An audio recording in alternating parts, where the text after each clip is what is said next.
새 출발의 책 역대상 말씀을 나누고 있습니다. 어제 다윗은 쓰라림 경험을 했습니다. 언약궤를 예루살렘으로 옮기려는 선한 시도가 좌절되는 아픔을 경험했기 때문입니다. 하지만 이 고통은 필요한 고통이었고 하나님의 예방주사와 같았습니다. 다윗은 자신의 노력으로 또 자신의 공로로 나라를 경영하려는 마음을 버리고 이제 하나님의 말씀대로 순종하는 것이 얼마나 중요한지를 배웠을 겁니다. 자, 잠시 왕의 체면은 구겼지만 그것으로 인해서 다윗을 향한 백성들의 신뢰는 사실은 조금도 흔들림이 없습니다. 다윗을 향한 이러한 신뢰는 이스라엘 백성만 가지고 있던 것이 아니었음을 오늘 말씀은 말합니다. 14장 1절을 다시 한번 봉독하겠습니다. 두로왕 히람이 다윗에게 사신들과 백향목과 석수와 목수를 보내 그의 궁전을 건축하게 하였더라. 아멘. 두로는 지금의 레바논 땅에 있습니다. 이스라엘 바로 북쪽 해안에 위치하고 있는 페니키아의 항구 도시이자 왕국입니다. 두로는 지중해 무역과 해상권을 장악한 아주 부유한 강국입니다. 해상의 여왕이라고 불리고 경제적 번영과 강력한 군사력을 가지고 있습니다. 이 두로에서 유명한 것은 최고의 목재 백향목이죠. 돈으로 매길 수 없을 정도의 정말 보물 같은 나무입니다.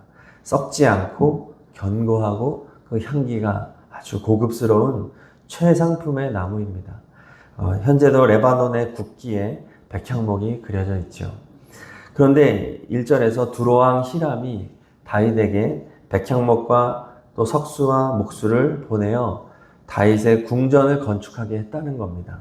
이 한 절에서 짧게 끝나지만 굉장한 일이거든요.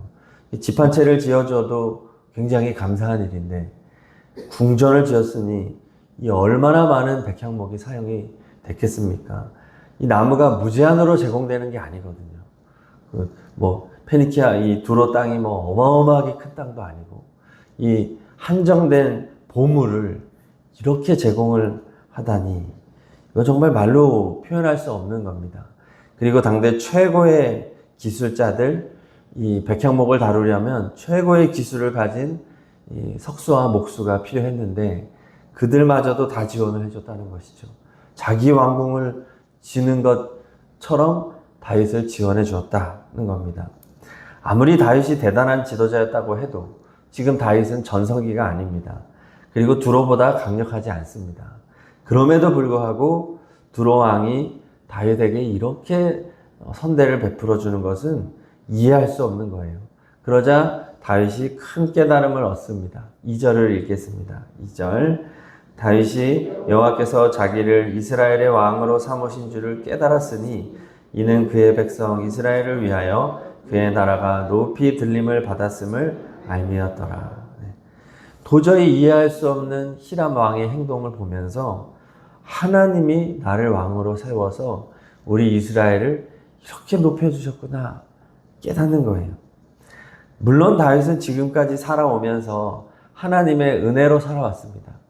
그렇지만 전적으로 하나님의 은혜다라고까지는 고백을 못했던 거예요. 이제 왕이 되는 과정도 너무 오랜 시간이 걸렸죠. 10여 년이 걸리고 남유다의 왕이 된 다음에도 또 7년 6개월이 또 걸리고 이런 긴 세월을 통과하면서 전적으로 하나님의 은혜다라는 고백보다는 그의 마음속에 그래도 내가 좀 최선을 다했지, 내가 좀 참았지, 내가 열심히 했지, 어떤 이런 것이 조금이나마 섞여 있었던 것이죠. 그래서 언약궤를 옮길 때에도 자신의 노력이 들어간 겁니다.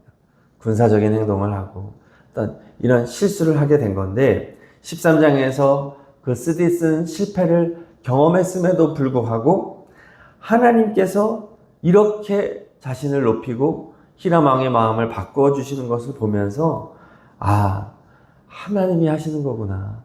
인간의 노력으로 되는 게 아니구나. 내가 최선을 다한다고 해도 하나님의 완전한 기준을 맞출 수는 없구나. 그저 하나님이 은혜를 베풀어 주셔서 이 나라를 지켜주시는 것이구나. 그러면서 어떻게 보면 마음에 무거운 짐이었을 거예요. 야, 내가 어떻게 통일 이스라엘의 왕으로서 잘할 수 있지?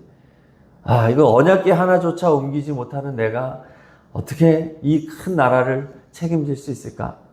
그 부담감이 있었을 거란 말이죠. 그런데 히람 왕의 행동을 통해서 아니구나. 하나님이 하시는 거구나. 하나님이 우리나라의 왕이시지. 그래, 모든 게 하나님의 은혜야 라고 고백하게 된 거예요. 그래서 시편에 보면 다윗이 하나님의 은혜를 참 많이 고백합니다. 대표적인 게 시편 18편 1절 2절에 나의 힘이신 여호와여 내가 주를 사랑합니다. 여호와는 나의 반석이요 요새시요 나를 건지시는 이시요 나의 하나님이요 내가 피할 바위시요 방패시요 구원의 뿌리시요 산성이십니다. 이런 고백을 하는 겁니다. 하나님이 지켜주십니다. 하나님이 보호해 주시고 하나님이 구원해 주십니다. 다 하나님의 은혜입니다 라고 고백하게 되는 거죠. 사실 성경의 모든 인물들은 하나님의 사람들은 다 이 고백으로 살아간 사람들이죠. 하나님의 은혜입니다. 대표적으로 사도 바울도 고백을 합니다. 우리 한번 고린도전서 15장 10절을 찾아보겠습니다. 고린도전서 15장 10절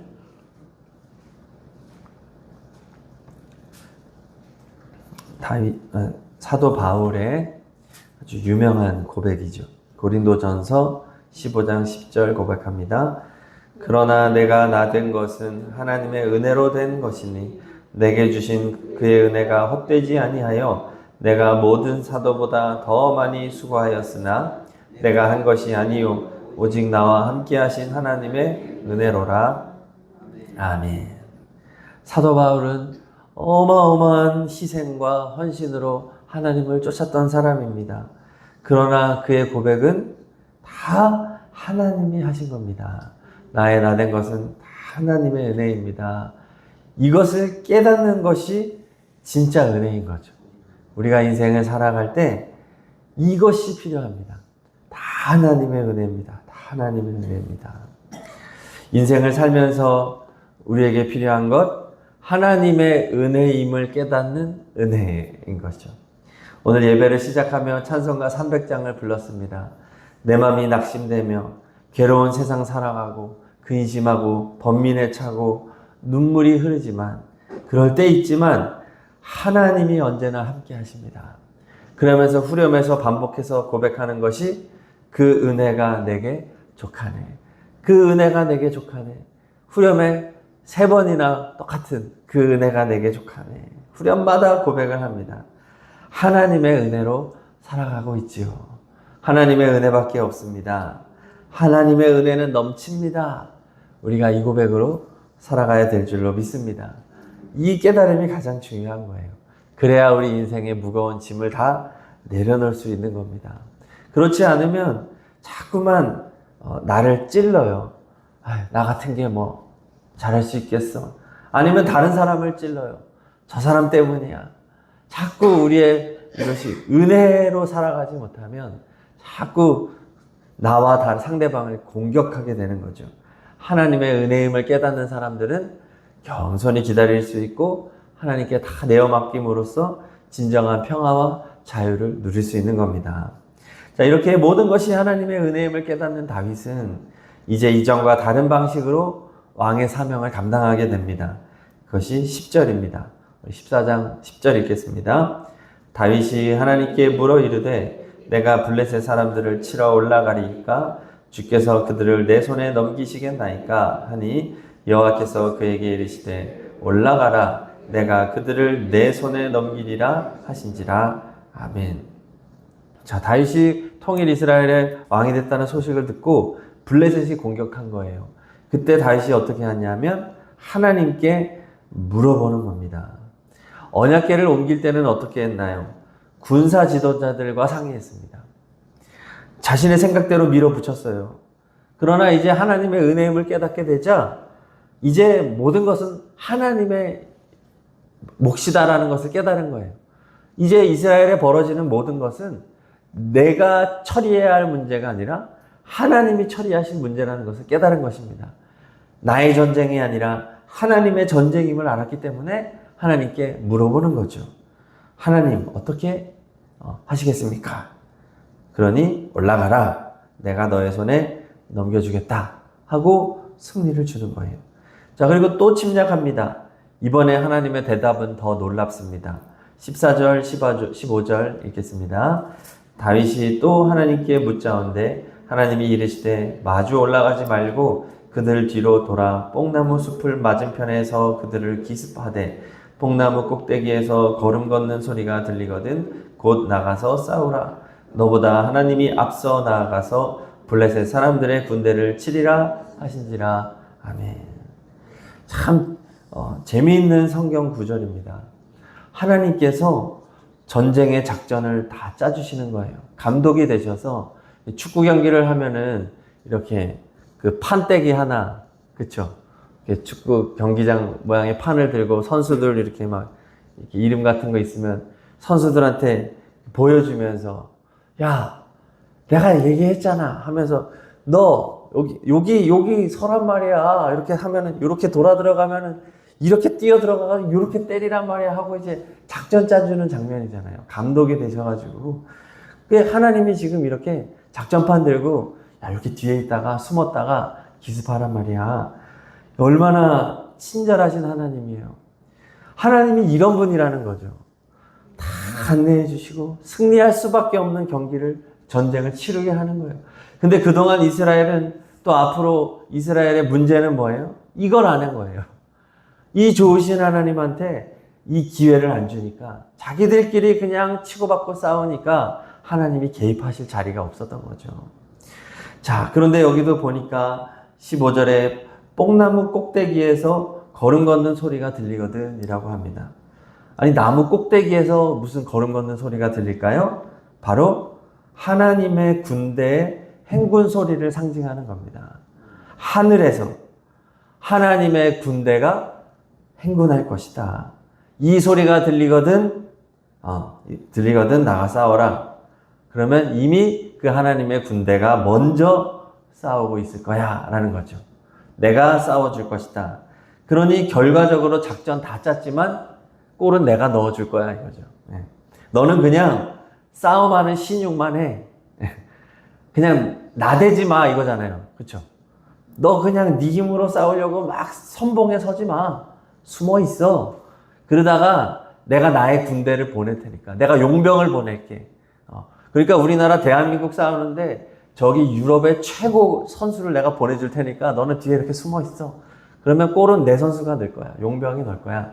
그러면 너는 뒤따라가서 같이 하이파이브하고 끌어안고 좋아만 해. 이런 거예요. 다 싸워줄 거야. 할렐루야. 이 하나님이 싸워준다는 거예요. 우리의 인생을 이렇게 인생을 살면 얼마나 행복합니까? 그렇죠? 내가 싸워야 되고 내가 무언가를 해야 된다고 생각하면 인생은 괴로운 거예요. 그러나 하나님의 싸움이야. 하나님이 싸워주실 거야. 하나님의 군대가 앞장서서 나갈 거야. 너는 잠잠히 기다리고 있다가 뒤따라 나가. 이러면 우리의 인생은 아주 평안한 거예요. 하나님이 앞에서 다 이기실 거니까 말입니다. 자, 그러므로 우리가 오늘도 치열한 전쟁을 하며 살아가는 우리들에게 오늘 말씀은 아주 중요한 메시지를 주는 것입니다. 우리의 싸움은 하나님의 싸움이라는 것이죠.